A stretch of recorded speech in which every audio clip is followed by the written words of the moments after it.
I'm Dan Dallas. I'm the incident commander for the Rocky Mountain Incident Management Team, Team 1. I'd like to talk to you about and give you a little introduction on why we think this fire was important. I'm the incident commander on the SRF Lightning Complex on the Six Rivers National Forest, and then some tribal lands with what's turned out to be our very close tribal partners. Our objectives on this fire were quite simple. It was defined as full suppression, but we were given the ability to use tactics, anything from indirect to direct suppression and everything in between, which is confinement and containment. As the fire progressed in our tenure, conditions changed dramatically, particularly as it relates to fuel, and we were given the opportunity to work with our partners to find a strategy that gave us the ability to, instead of suppressing fire at its smallest perimeter, it gave us the opportunity to introduce fire, still using the same objectives, indirect, confine and contain, but it gave us the ability to fall into alignment with a whole bunch of interests, tribal, Forest Service, and others, that essentially allowed us to not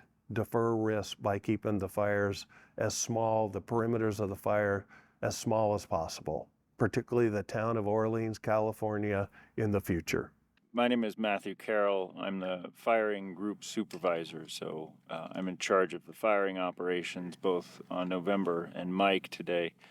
The reason we're doing it, we're in a full suppression fire, so we're suppressing the fire, and by putting the fire out on the ridges can back the fire down off the ridges, consume that fuel, so that we can eventually bring fire out to the lines, and manage this whole thing with low intensity fire, but making sure we're reducing the fuels for future. So with a helicopter, I think we can get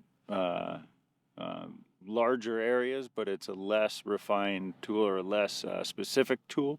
With a drone, we can be very, very accurate, and we can use at higher intervals. We can go out, get a little bit, come back, go out, get a little bit, come back.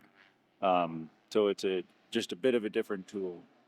Really what happened here, in a nutshell, was three interests who oftentimes in the past were in opposition. After some really effective, rich discussion, realized that they weren't just in parallel, they were in alignment. Not only should we do it, and it's an opportunity because all the things, the workforce that was here, the expertise that was here, if we didn't seize this opportunity, it would be irresponsible on our part to not work at a larger scale when we have the opportunity, and to at least have a small piece of assisting at working at scale to assist the wildfire crisis strategy. Through time, I've come to realize when my team was keeping a fire the perimeter as small as possible, everything outside of that was, all I was doing was deferring risk. Because if you live in an environment where fire is the primary disturbance agent, then when you don't have fire, light to moderate fire, it's only a matter of time.